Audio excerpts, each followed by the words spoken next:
Windsor Forest Community Association, and I'm so glad that you are joining us this evening, or perhaps at a later date, via the Zoom recording of our July meeting. So just want to do a quick introduction of your board. You've got myself as your president. We've got Andy Blair as the vice president. We've got Jenny McCord as our treasurer, and we have got Derek Williams as our secretary. And then also the amazing Kate Blair, who is our communications chair and making all of this IT wonderfulness possible this evening. So we had established at the end of last year all of our meeting topics for 2020. And even though we're doing this a little differently than what we had hoped for the year, obviously not being in person, we are going to try to stick to that meeting schedule as much as possible. So in light of us being at the start of, or I guess probably, well within the thick of hurricane season, we're going to do hurricane preparedness as our topic for our July meeting. And we are so incredibly grateful to have Chelsea Sawyer with the Chatham Emergency Management Association here with us this evening to do a presentation on hurricane preparedness and then also integrating COVID-19 in your plans for that. So we're going to allow Chelsea to do her presentation. We also have Alderman Kurtis Purtee with us this evening and Commissioner Jay Jones. We're going to have them do a quick update on what we've got going on in our district, and then we'll end our meeting with some of the community association business and just news and information that we wanted to get out to all of you. So without further ado, I'm going to turn it over to Chelsea for her presentation, and we thank you so much for being with us this evening. Yeah, thanks for having me, Windsor Forest, and thanks, Katie, for the introduction. As she said, my name is Chelsea Sawyer. I work for the Chatham Emergency Management Agency. Most of us know us as CEMA. I love that you guys have all of your calendar events planned out for the year. I don't think anybody could have predicted that we would be talking about hurricane season and a global health pandemic, yet here we are. Nor could anyone predict that we would be doing this via Zoom. But I am going to give you a little bit of information about hurricane preparedness as a whole, and then how that hurricane preparedness needs to shift because of COVID-19. So let's go ahead and get started with personal preparedness for a hurricane during a pandemic. So some of the basics about hurricane season before we get into the meat of it. Hurricane season runs June 1st to November 30th. So we are a month and a half into it at this point.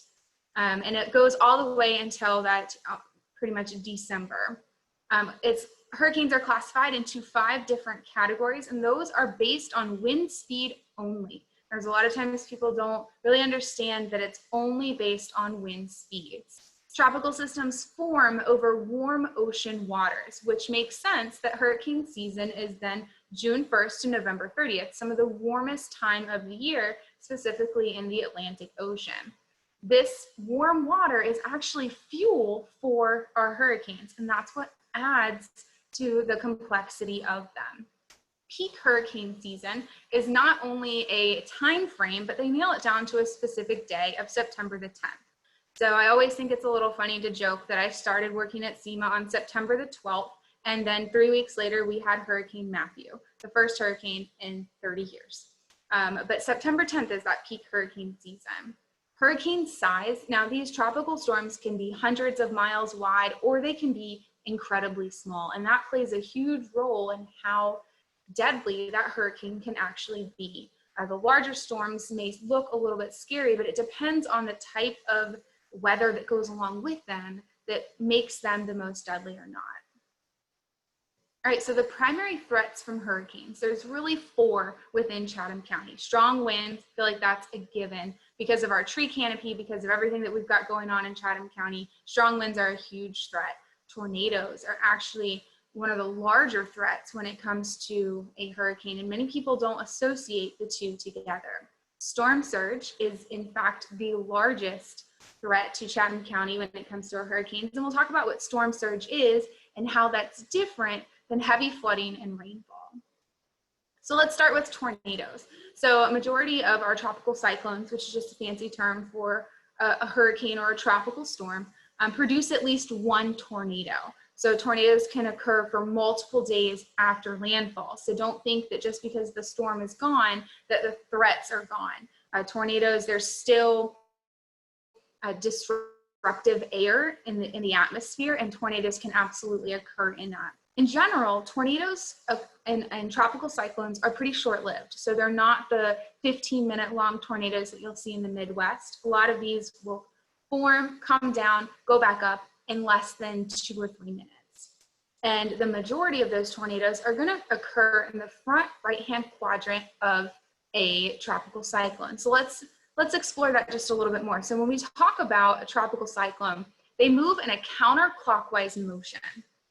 So in this counterclockwise motion, the upper right-hand quadrant is going to be this one with the fabulous tornado drilling.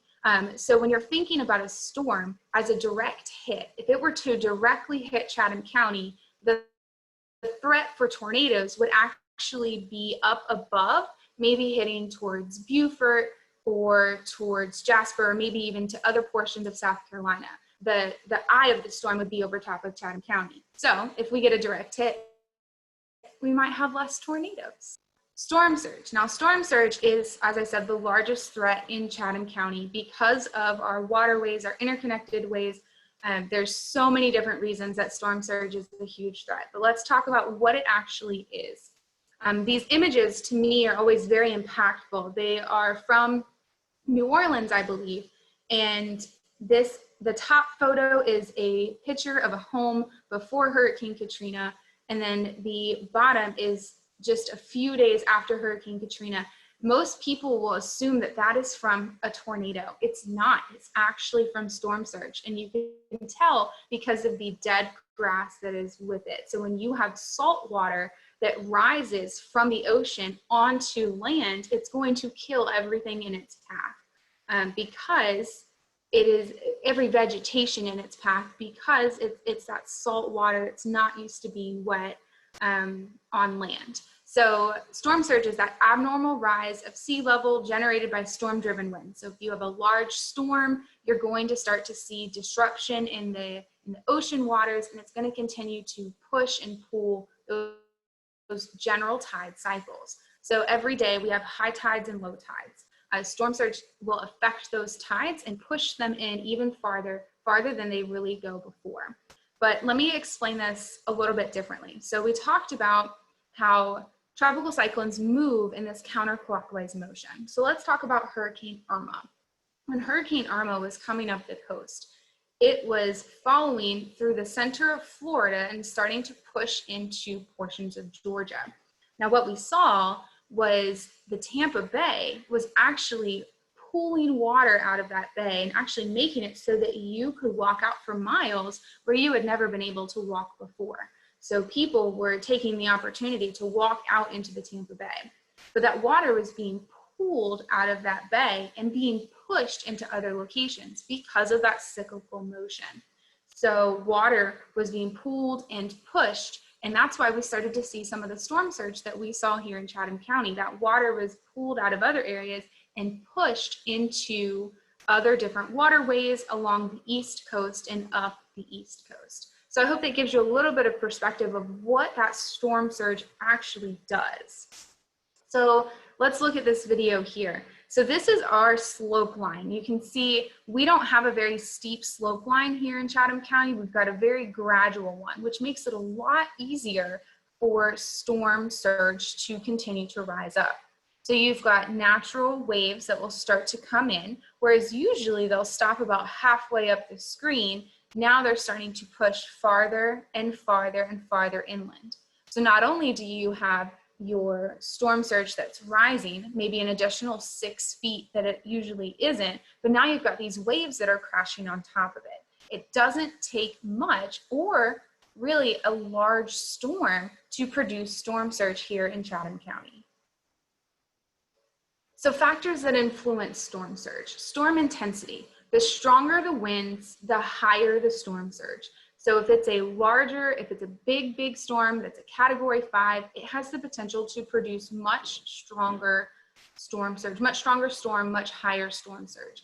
The size of the storm. If you are a large storm that's disrupting a larger portion of water, that means that you are going to have a higher storm surge because those winds are pushing a larger area of water. the storm's forward speed. We saw this with Dorian when Dorian literally stopped over top of the Bahamas and moved at 0 miles per hour for over 12 hours at least. That caused a high amount of rain, a high amount of flooding, and a high amount of storm surge because it just sits. The high tide and low tide are still going to continue to come, but if that storm is producing heavy rains, heavy wind, and it sits, it's going to have a higher amount of storm surge farther inland. Now, a faster storm, so we talk about Hurricane Irma, where it came and went very, very quickly. You're going to see stronger storm surge and higher storm surge on Tybee, on general islands, waterways, things that are connected to water on a consistent basis. If you can hear or see water from your door, then you are likely to see some impacts from storm surge. And then the angle of approach. Just as tornadoes are more likely in the upper right-hand quadrant of the storm, that is also where storm surge is most likely. So let's take a few minutes to talk about storm surge still, but look at maps for Chatham County. This is a map of Chatham County with no storm surge. Let's take a peek at what it looks like with Category 1 storm surge. Now, this might be a little hard. Some of you may be squinting at your screen right now. Let me give you a little bit of perspective here. This is the Harry Truman Parkway. So all of this out here is Tybee Island. This is a lot of Whitmarsh Island and Wilmington Island are all through here. Remember, this is the Harry Truman Parkway. This is Veterans Parkway up here. So this is closer to where you all are. This is I-95 and this is I-16, just to give you a little bit of an idea where we are on a map. A lot of times people don't really look at maps anymore. So just to give you some perspective. But this is a Category 1 storm surge. Now, when we calculate these are considered maximum of the maximum. So this is the worst case scenario you can imagine for a Category 1 storm. Let's take a peek at Category 2. Category 2, we really start to encroach on your guys' area here. So remember, this is Veterans Parkway, Highway 17, and then you're getting into 207, and it starts to get a lot more complicated. Of course, this is 204. So you're starting to see a lot more water inundation throughout our county and pushing up through our interconnected waterways. That's really why we have such a hard time with storm surge here in Chatham County, as opposed to other areas of Florida or South Carolina, because of those interconnected waterways within our area.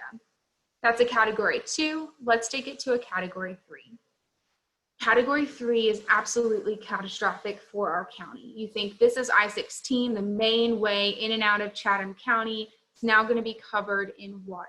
Now, a lot of times I get questions of how much water. Depends on the size, the intensity, the scope of that storm to really say how much water, but you are not talking a couple of inches. You are talking feet at this point of water that's going to be covering these areas. Now, we do start to see this lovely little patch through here.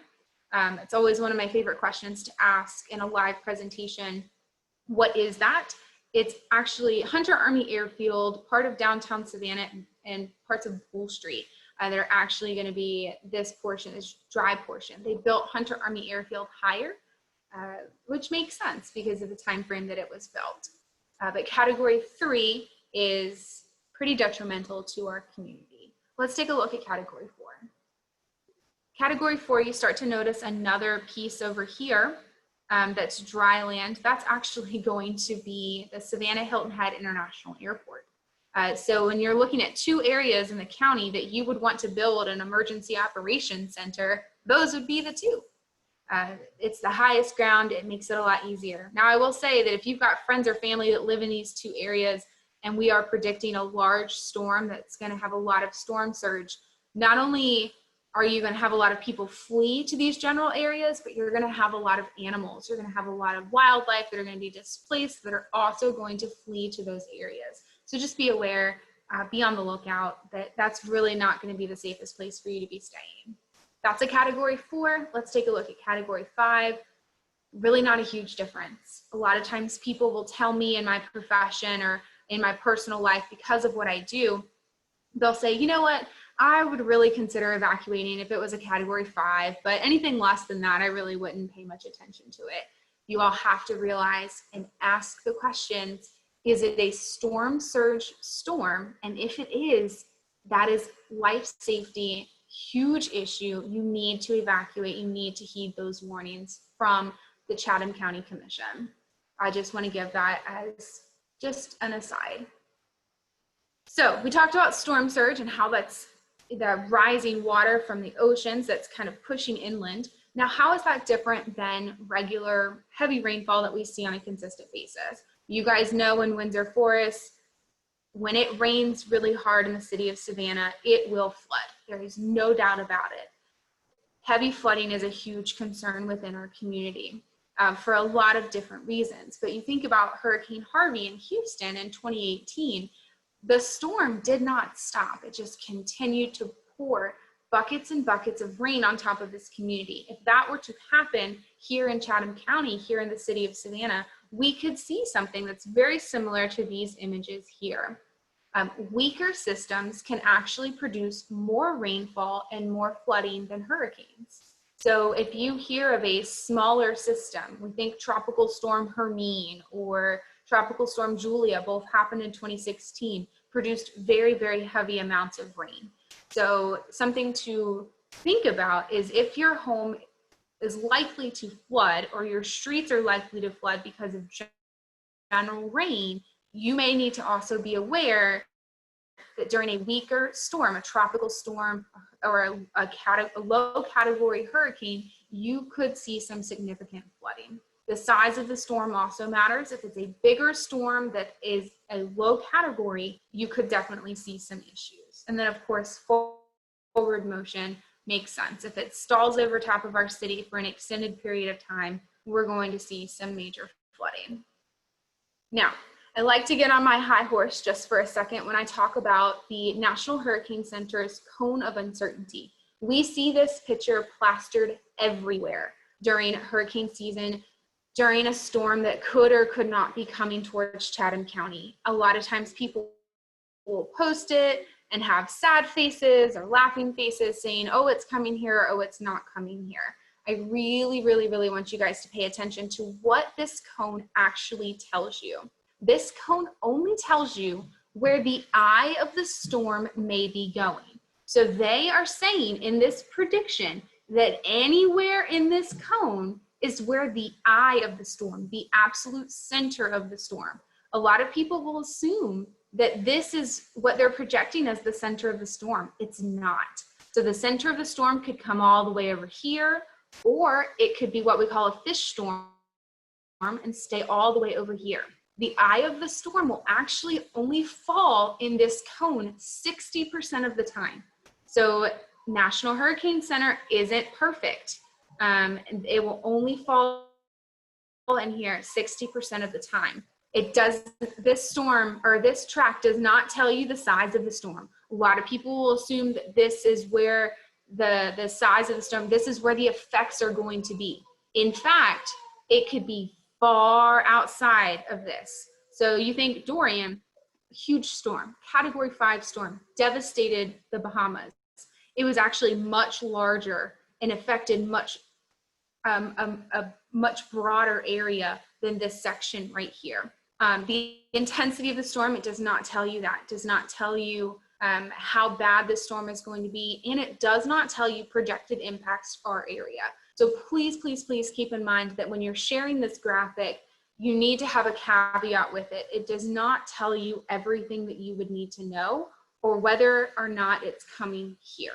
So what we've opted to do at CEMA is to give you this cone, because if you don't post it, people panic. I'm thinking that you're hiding something or that there's a government conspiracy. So you want to make sure that you're posting it, but I'm also going to give you this outside information. What is it going to do here?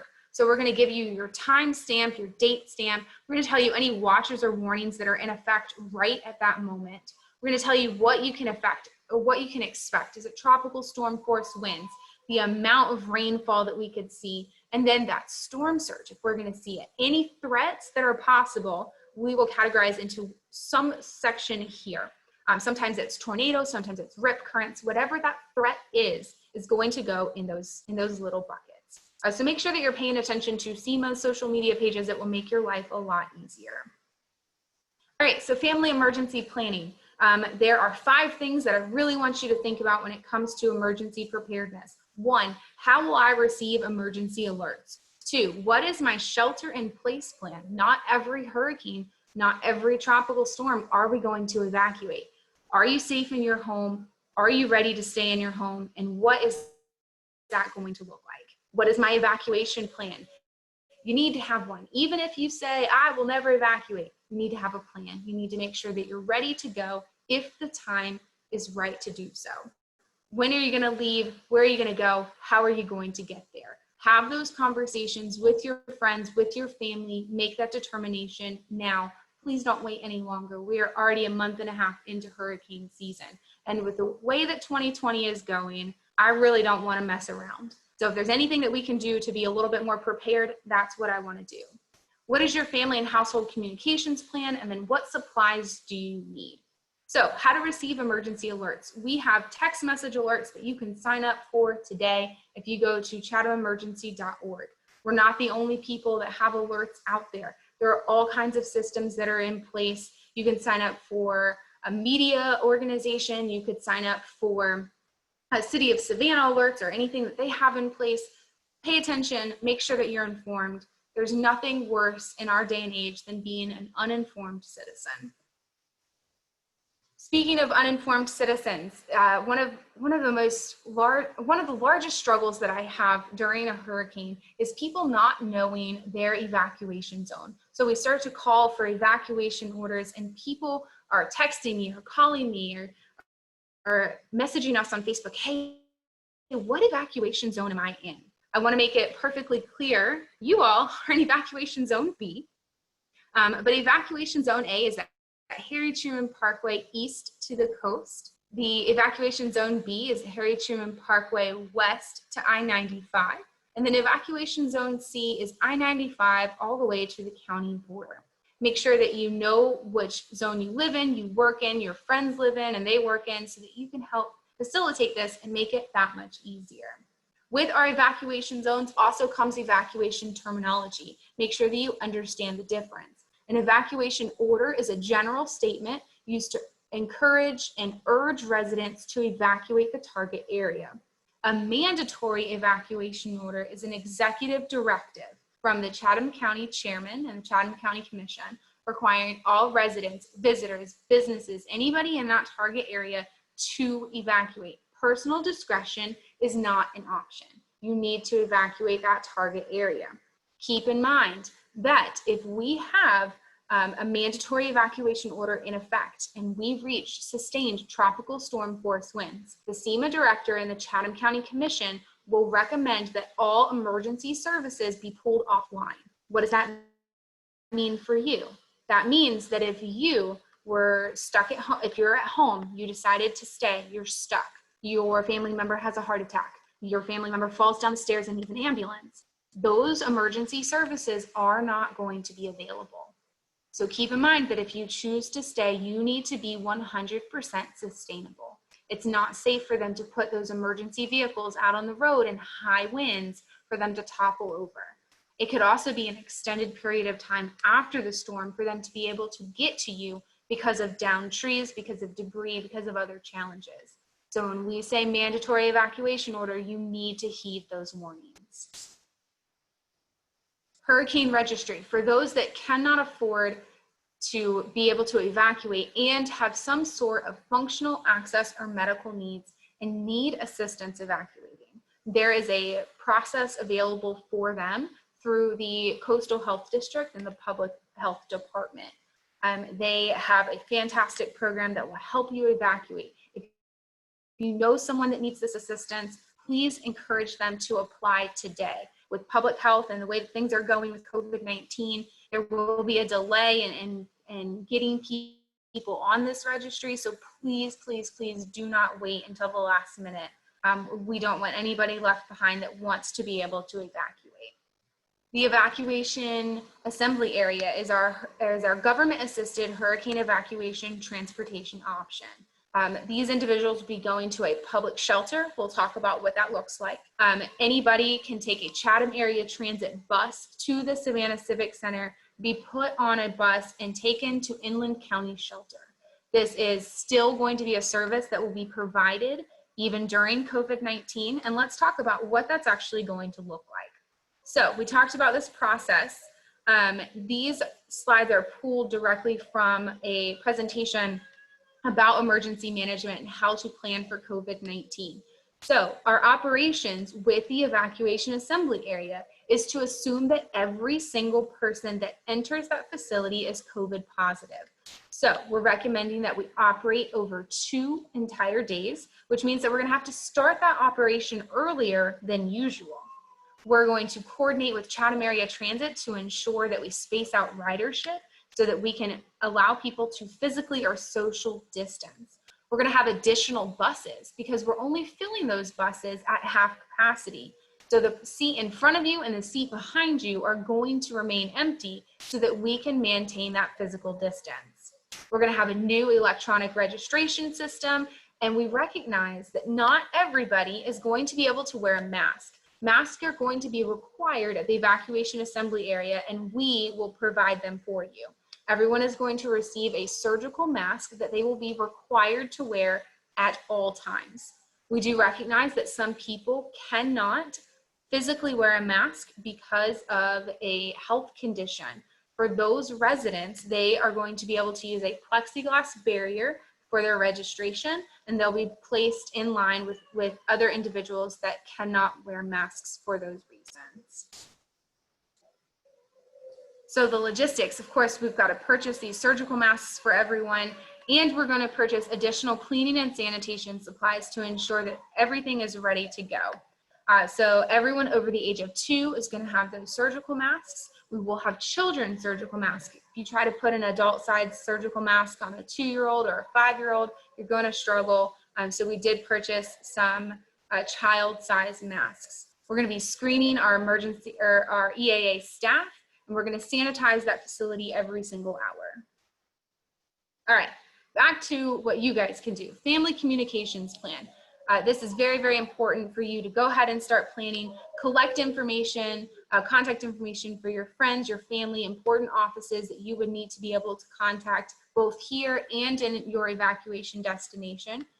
Make a copy of it, share it, make sure that everybody has that information in your friends and family list, because you know what? We have cell phones, and sometimes those cell phones die, sometimes they struggle. For whatever reason. Sometimes they could take a tumble in a pond or a lake or a toilet, and you're going to want to make sure that you have the contacts that you need ready and available. And then have regular household meetings to make sure that you understand how to use it, how to find it, and where you can go. Disaster supplies. Make sure that you build your emergency kit. We're saying for at least 3 days, but keep in mind that because of COVID-19, you may have challenges in finding the items that you need or getting the amount that you need. Some stores still have limits on the amount of items that you can buy at a particular time. So make sure that you have that information, you have what you need, create your list, and go ahead and start shopping. This is a list of items that you can include. One that I'd love to highlight here is in red, extra cash. There's going to be times where you're not going to be able to use your credit card. You're not going to be able to use your debit card. If you have the financial ability to keep extra cash in your emergency kit, we highly recommend that you do it. All right, so a little bit about our pandemic planning considerations. The first one, there's really 4 concerns that we have going into this hurricane season. The first, physical distancing. How are we going to keep our emergency operations center active? How are we going to be able to do our evacuation assembly area, which I talked about, and it impacts all of our other considerations. So physical distancing is what the chairman prefers to call it. It's also called social distancing that you may hear from the CDC. Sheltering.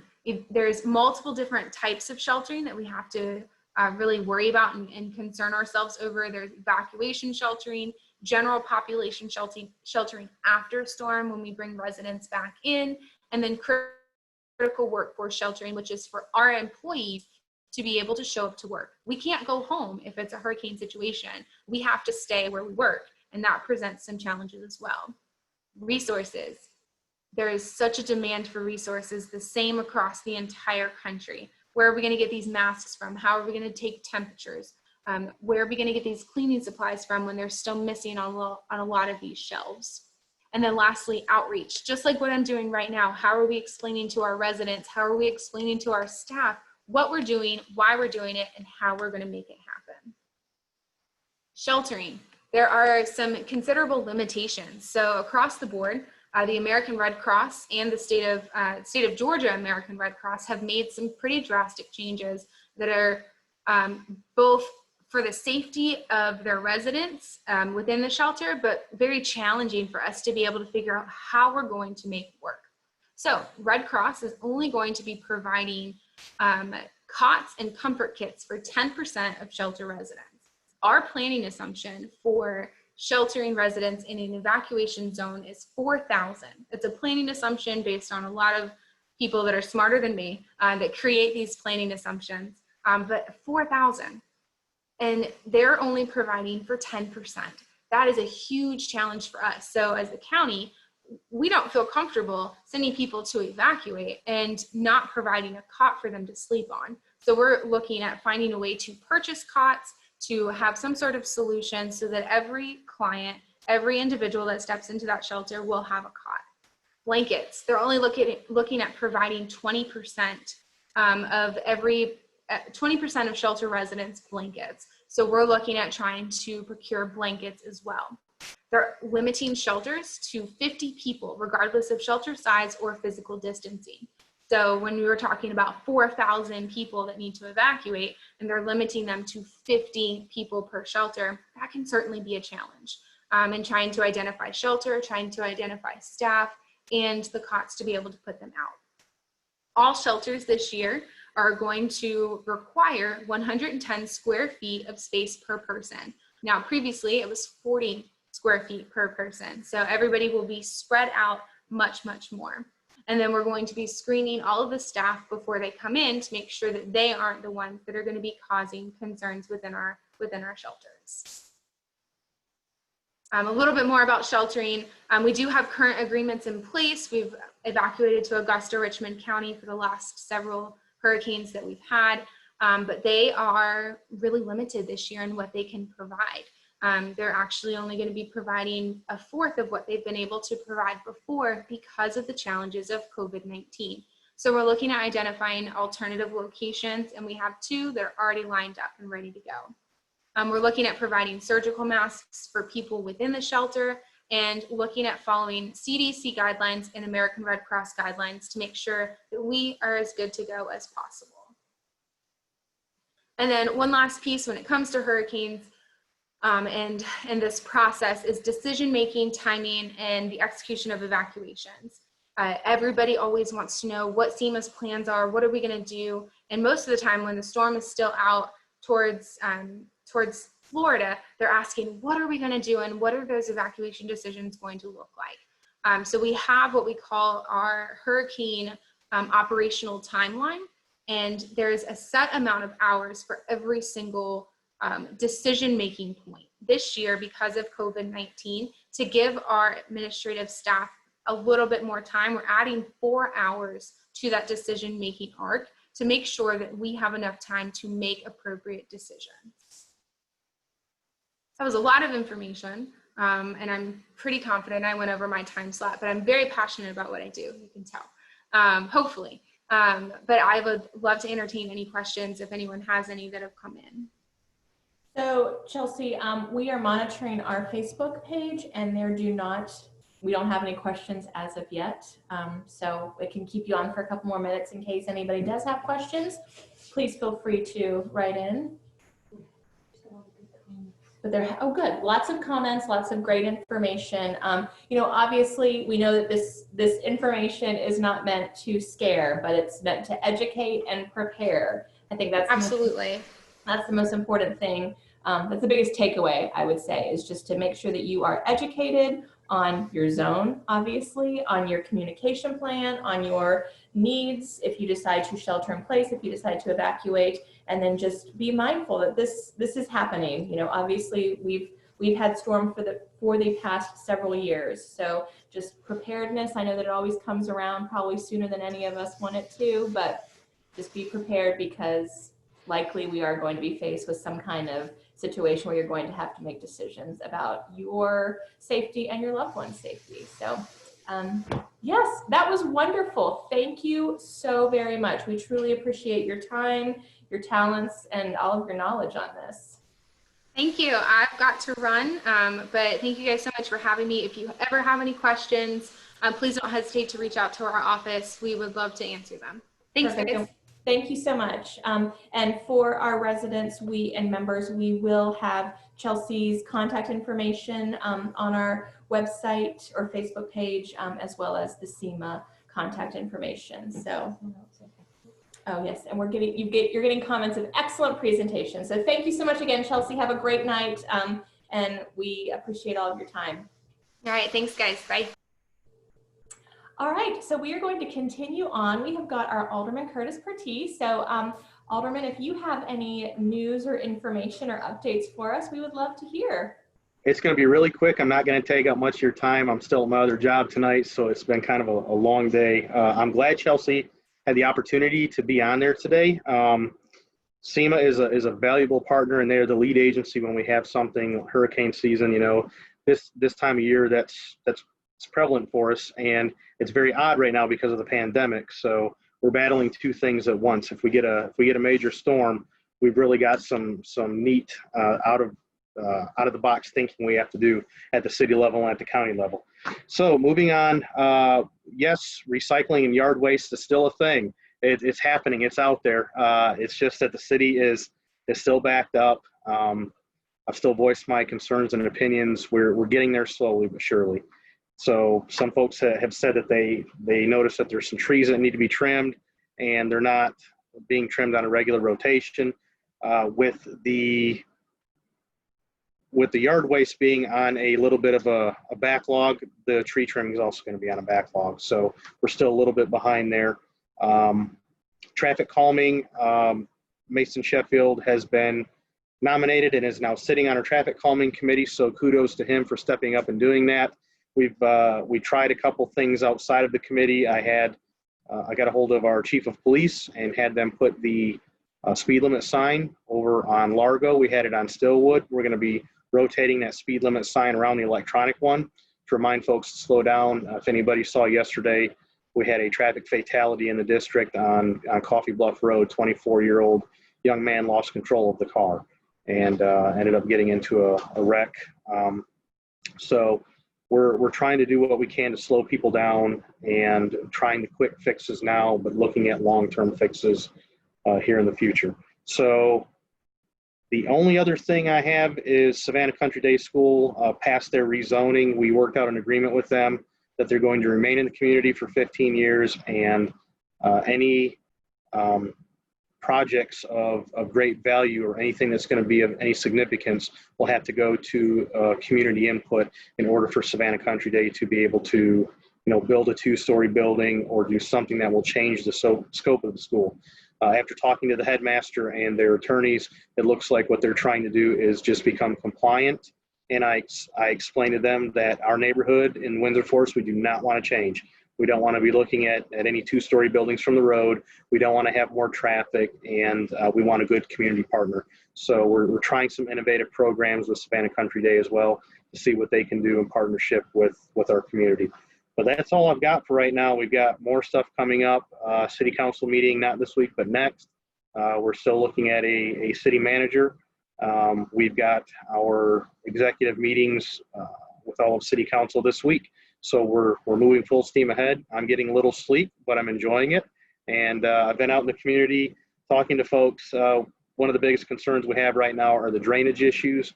And I'm out kind of taking a number of how many ditches and canals need to be repaired and fixed. And there's a lot of them out there. And Chelsea was right. Windsor Forest, we definitely have some flooding issues. The highest ground in District 6, as far as I know, is Largo Woods over close to Hunter Army Airfield, which would make sense.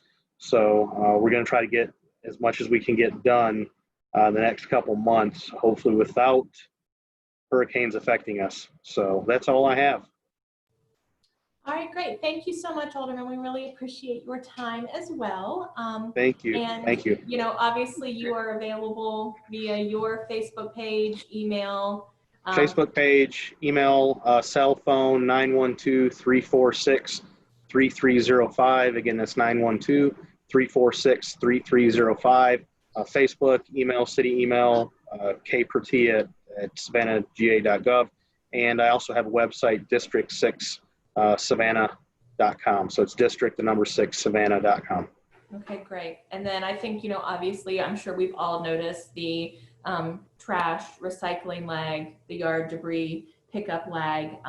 Yep. So I would say, you know, you can call 311, but I know that the city, just like anybody, just like any other business or organization, is short-staffed and doing the best that they can. So I would certainly just encourage residents to be patient, because I know that while it's not every week, they are in fact coming. So we thank you for all of your assistance in helping us get rid of all of our debris in various forms. So thank you so much. We really appreciate you. I've got to run. If anybody needs anything, as always, please reach out. Call 311. If it's a service request, please email me a copy of it, or feel free to get a hold of me. If you all need anything, just let me know. All right, great. Thank you so much. Have a good evening. Thank you. You too. Bye-bye. Bye-bye. All right, so now we are going to jump into our official business, I guess. Not even official business, because we don't really have any of that. I was just kind of, I feel like we're just trying to educate people in this meeting and keep people as up to date on what's going on in their community, as well as what's going on with the community association. So first off, the city of Savannah has actually come upon lots of masks, face masks. So they have graciously donated face masks to our association, and we will be doing a mask drive. It'll be this Saturday, July 18th. Yes, it's July 18th. We're going to do it from 9 to 10 a.m. at the La Vida parking lot at the corner of Windsor and Largo. So if you need a mask, if you know anybody that needs a mask, if anybody in your family needs a mask, please come out to Windsor and Largo from 9 to 10 on Saturday, July 18th. And this is what the masks looks like. So we've got hundreds of them, hopefully enough for any residents who are needing them. We'll do this drive and see how it goes. And if we still have leftovers, then we'll certainly be out in the community again to distribute masks in the future. We have got our food trucks continuing. Actually this evening at Windsor and Largo in the La Vida parking lot, we've got the Renowned food truck as well as River Street Sweets. So if you haven't gotten your dinner yet or dessert, you can go on over there. And then just be sure to follow the Windsor Forest food truck page for the schedule of trucks. And then, yeah, just to see what's upcoming if you want to come and visit those. Let's see. I did want to, since our last meeting, I wanted to say a thank you to Jennifer Sager for providing plants that the Windsor Forest Community Association distributed to teachers at Windsor Forest Elementary School during their end of year parade that they did through our neighborhoods. Jennifer was very, very gracious to donate some beautiful flowers that we could hand out to the teachers as a sign of our appreciation for everything they have done through the year, and then especially at the end of the year when things got very, very difficult with the COVID-19 that we've got going on. So thank you so much for thank you so much to Jennifer for that. And I'm hoping that everybody got a chance to read the member spotlight from Victoria Archibald, and be on the lookout for our next month member spotlight that will be coming out hopefully within the coming weeks. We've got a new resident that we would like to spotlight on our website, so be on the lookout for that. As we continue with COVID-19 through the summer, the start of our new school year, we recognize and understand that there's going to be a lot of parents and guardians that are probably going to have some issues, troubles, problems, I don't know what the right word is, with childcare and just overall support.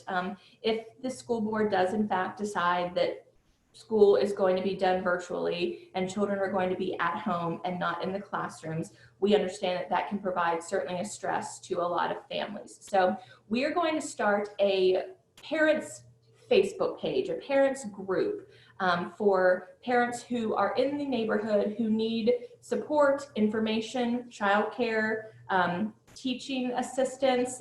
We haven't truly identified what we want it to be or what we think it's going to be. We're hoping that the people who join the group can kind of figure that out based on what their needs are. But it'll certainly be a platform that you can connect with other parents and guardians who are going through the similar situations that you are. And we can truly be a community that supports one another in those challenges. So be on the lookout for that if you are interested in joining.